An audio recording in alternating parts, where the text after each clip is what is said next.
Hi everybody, welcome back to our third lecture on waves, where we're going to talk a little bit about the difference between two types of waves and get into the idea of sound.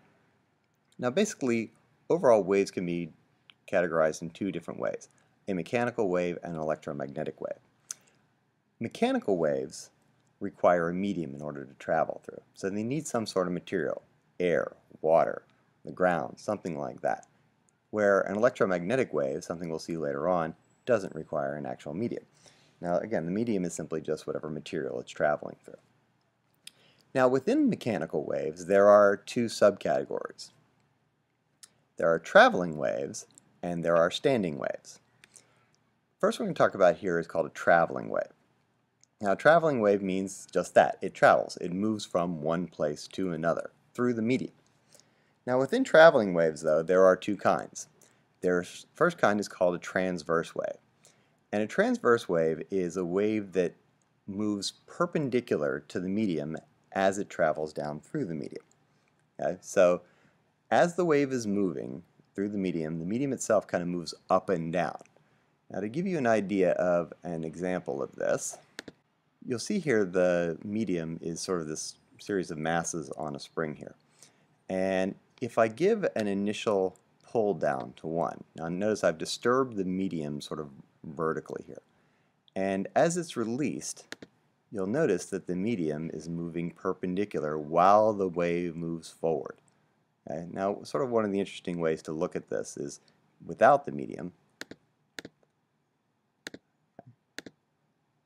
As you can see, the medium isn't really going anywhere, but as the wave passes through, it disturbs the medium in this perpendicular manner.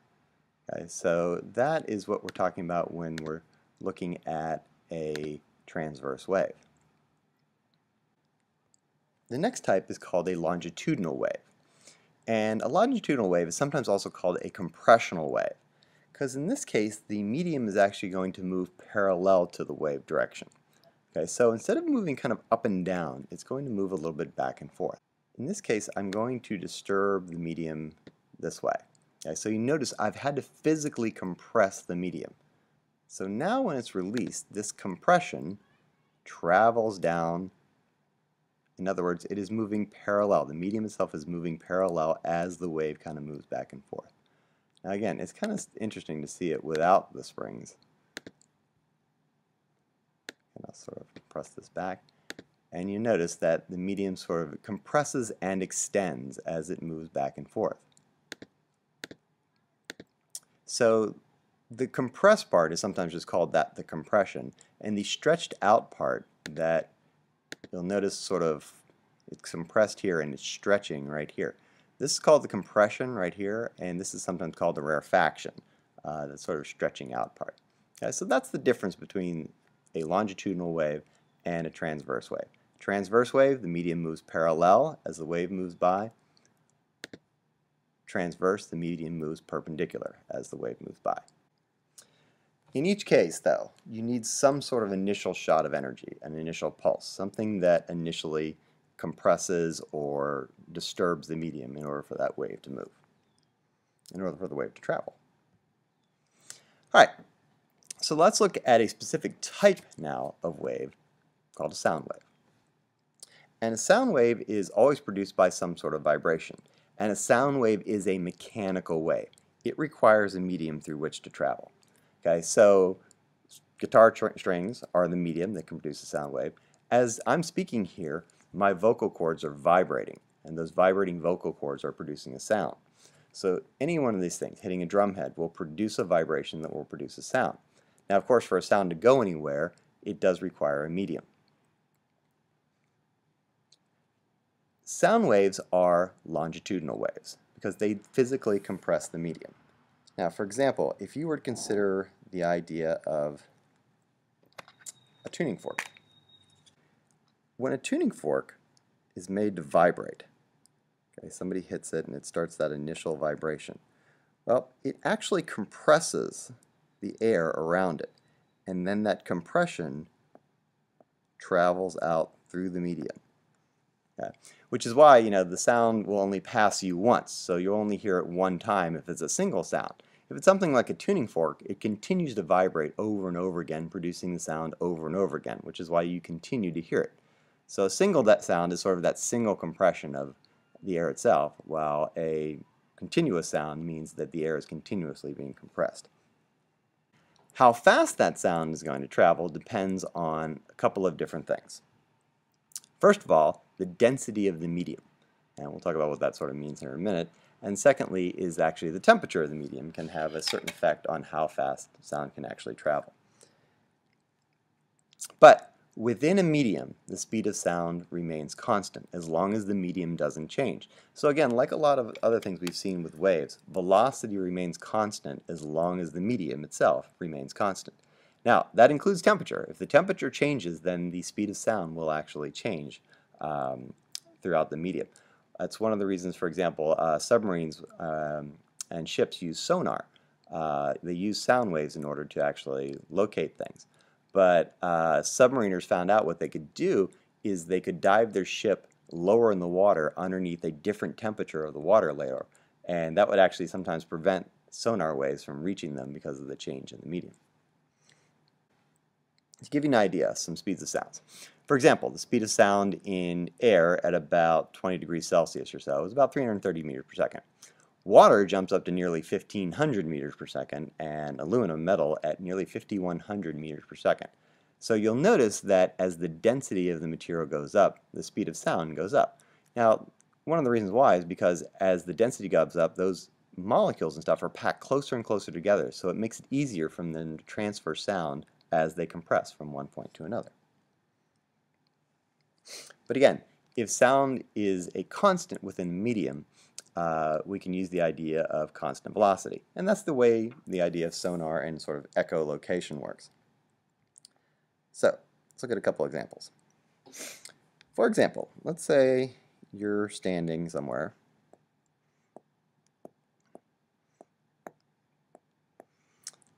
and 10 kilometers in front of you is a very loud explosion.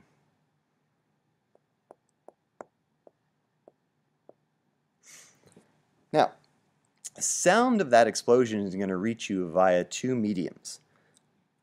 First of all, that sound will travel that 10 kilometers through the air, but it will also travel that 10 kilometers through the ground due to the vibration of the explosion. So, for example, if the speed of sound in the air is, let's say, around 340 meters per second, and the speed in the ground is around 1,000 meters per second, that sound will arrive via two different time frames. If the speed is constant, then through the air, the time for the sound to arrive would be 10 kilometers, or 10,000 meters, divided by the speed of sound in air. So it would arrive in about 30.3 seconds. However, through the ground, with the very same idea, 10,000 meters, it arrives in only 10 seconds. So a full 20 seconds ahead of time. So this is sort of the old trick, and I don't even know if they do this in Western movies anymore, where someone would sort of put their ear to the ground to see if they could tell, you know, if a posse's approaching or a train's approaching or something like that, because they could detect the vibrations far earlier through the ground than they could through the air. Now, the way sonar or echolocation works, again, imagine you're standing in a canyon and you decide to yell.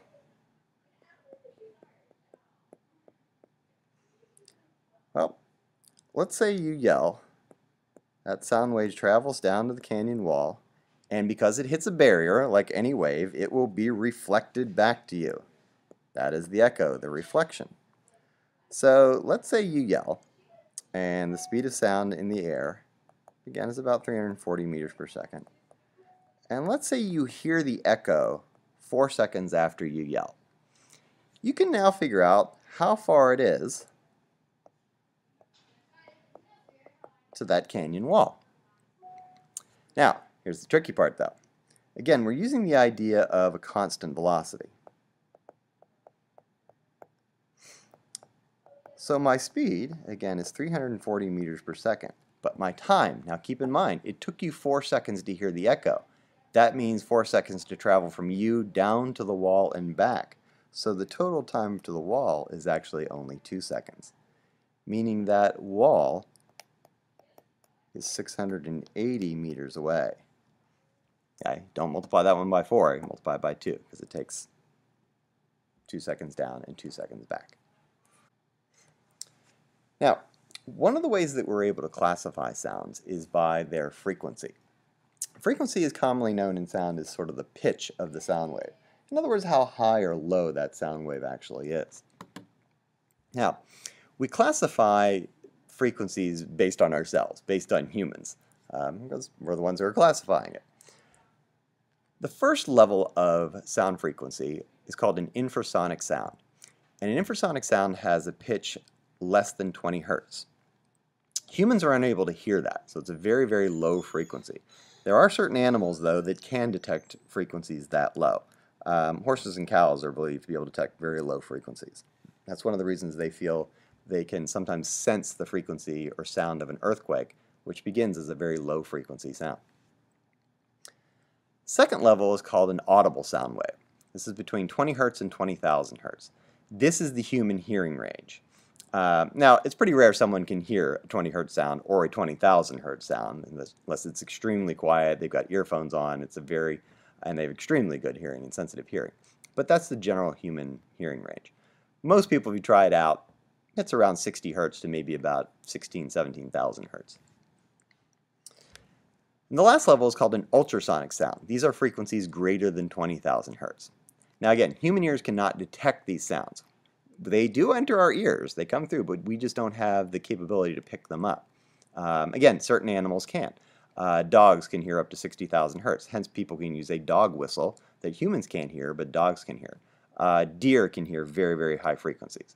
One of the ideas for people who live in a lot of deer country is to put an ultrasonic speaker on the front of their car. It sends out these sound waves ahead of the car, hopefully getting the deer to get off the road so you don't run into them.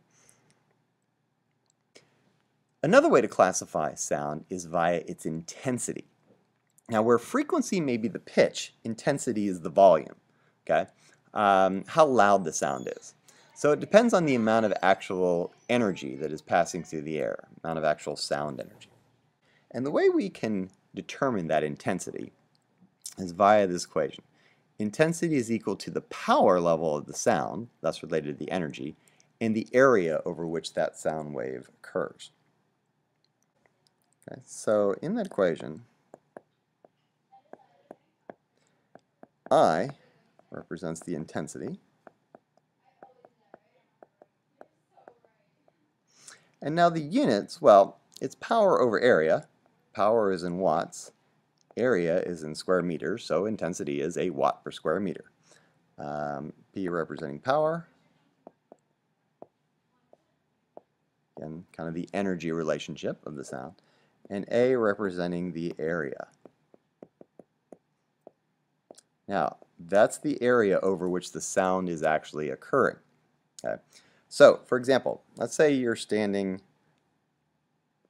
5 meters from a speaker. Okay. And this speaker is producing an 80-watt sound. Okay. And often you see speakers rated by their wattage, the power of the sound they can actually deliver, often based on a certain distance, but power that they can deliver. So now the interesting thing is this sound wave that's created goes out in all directions from that speaker. So it actually doesn't form a circle because anyone can hear it in any different direction. So it actually is going out really in kind of a sphere. So when you consider determining the intensity of this sound, well, the area is the shape over which it is forming here, which the area of a sphere is found by 4 pi r squared. It's not a circle, it's a sphere. It goes in every direction. So here, the intensity would be that 80-watt sound over 4 pi and it's a 5-meter radius that you're standing from in that spherical area, which would give you about 0.25 watts per square meter. The tricky part about that, is that loud? Is that soft? Who knows? I mean, for us, for everyday life, somebody tells you that a sound is a certain intensity of, 0.08 watts per square meter, you're like, okay, I don't know if that's a loud sound or a soft sound. It's just not something we normally talk about. Now, to give you an idea of just how big a range of intensities are in terms of sound, well, an intensity of 1 times 10 to the minus 12 watts per square meter is called the threshold of hearing. It's literally the quietest sound that the human ear is able to detect. Now, it has to be within that frequency range of 20 to 20,000 hertz also, but that's the lowest intensity. And then 1 watt per square meter, that's called the threshold of pain. In other words, it sounds so loud that it's basically on the edge of being able to damage your hearing, to probably break your eardrum or do anything like that. So 0.25, that seems to be closer to that threshold of pain area.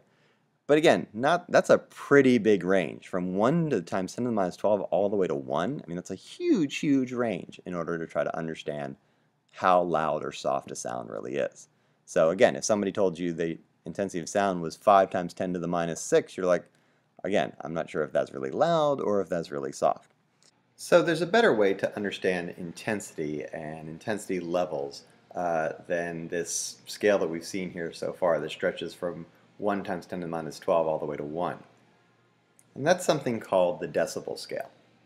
The decibel scale, named for Alexander Graham Bell, is another way of measuring intensity in sort of a much shorter range.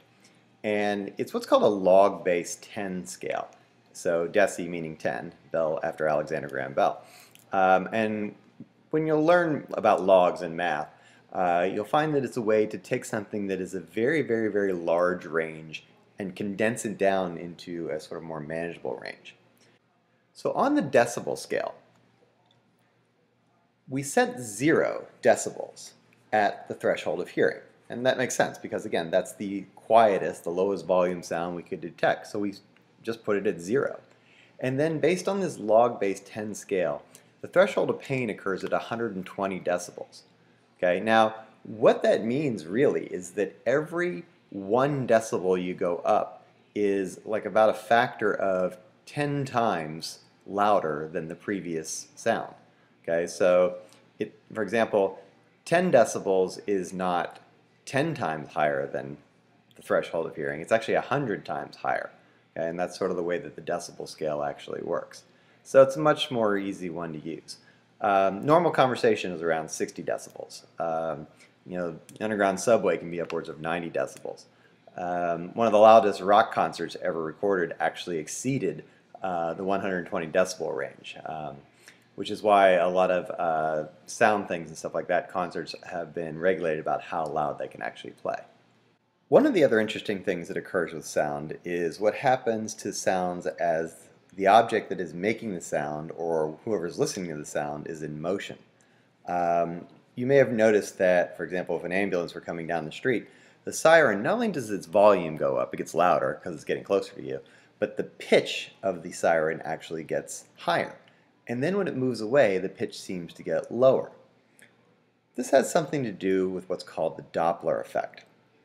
And the Doppler effect is that you actually observe a different frequency. You literally hear a different frequency due to the motion of whatever the object is making the sound, or if you yourself are in motion. So depending on how you're moving either towards or away from that sound, you actually hear a very, very different pitch. Now again, remember, pitch is the frequency, how high or low it is. And it's again related to the idea of the wave velocity. See, the speed of sound is still a constant, but it turns out that when an object becomes in motion, it suddenly alters the wavelength. And if the wavelength changes, so do the frequency. Now let's take a look at an example that shows this Doppler effect. What I have here is a source that's going to send down a sound wave while it's moving. So as you can see, the source is moving forward and it's emitting a sound wave. Now, the speed of sound is a constant. Okay, so if it was sitting still, those sound waves would look the same in all directions. But something about that motion must be affecting what's going on. So let's take a little closer look at what's going on. The object itself is moving forward with a certain velocity, but the sound waves, of course, have their own velocity that is constant. Now, remember we talked about this thing called wavelength, the distance from one wave to another. Look what's happening to the wavelengths out in front of the source of the sound. These wavelengths are much, much smaller than they normally would be. So it appears that the wavelength is decreasing in front. And now that's because the object is catching up literally on its own sound waves. So it's sort of compressing those sound waves there. So if the wavelength is decreasing, then the frequency must automatically go up because the velocity is constant. Now look behind them. Clearly the wavelengths here are increasing. They're getting larger. So in the back, where the wavelengths are going up, then the frequency of the sound wave that's going to be heard must be going down. Again, because the speed of these sound waves must remain constant. Okay? So that's the idea of, for example, if an ambulance is coming down the road and you hear the volume, of course, the siren gets louder and louder because it's getting closer. Its intensity grows. But also the pitch gets higher and higher. And this is due to that Doppler effect. And then when that ambulance passes you, you'll notice that pitch begins to decrease. So again, the Doppler effect has to do with the fact that what you actually hear in terms of a sound wave can change if there is motion. And again, it's related to that wave velocity, v equals lambda f. The speed of the sound must remain constant. If the object is in motion, it causes its wavelength to change, which in turn changes frequency. So, if the sound or the source of the sound approaches, then the frequency that is observed increases. But if the sound or the source moves away from you, then the frequency you observe will decrease. And that's basically what the Doppler effect is. Okay, so that's a lot of information to digest from this particular lecture, so let's recap a little bit. There are two types of mechanical waves, traveling waves and standing waves. Under traveling waves, we learned about a transverse wave, a wave where the medium moves perpendicular to the wave's velocity, and a longitudinal or compressional wave where the medium moves parallel to the wave's velocity. Then we learned about sound. Sound is a longitudinal or compressional wave, again the result of some sort of vibration. We found that the speed of sound depends on both the density and the temperature of the medium itself. The more dense it is, the faster sound travels. We talked about the frequency of a sound being the pitch of it versus the intensity of the sound being the volume. Saw that frequency comes in three different levels: infrasonic, audible, and ultrasonic. Talked about levels of intensity, the threshold of hearing and the threshold of pain, which can be measured by power over area, but we like to use the decibel scale, where 0 decibels is the threshold of hearing, the quietest sound we can hear, and 120 decibels is basically a damaging sound. And then finally we talked about the Doppler effect, the fact that the frequency of the sound wave that you can hear can be altered by motion, and that as a sound approaches you, its frequency increases due to a decrease in wavelength, and as the sound moves away, the frequency decreases due to an increase in wavelength. Alright, that's all for today's lecture. I'll see you next time.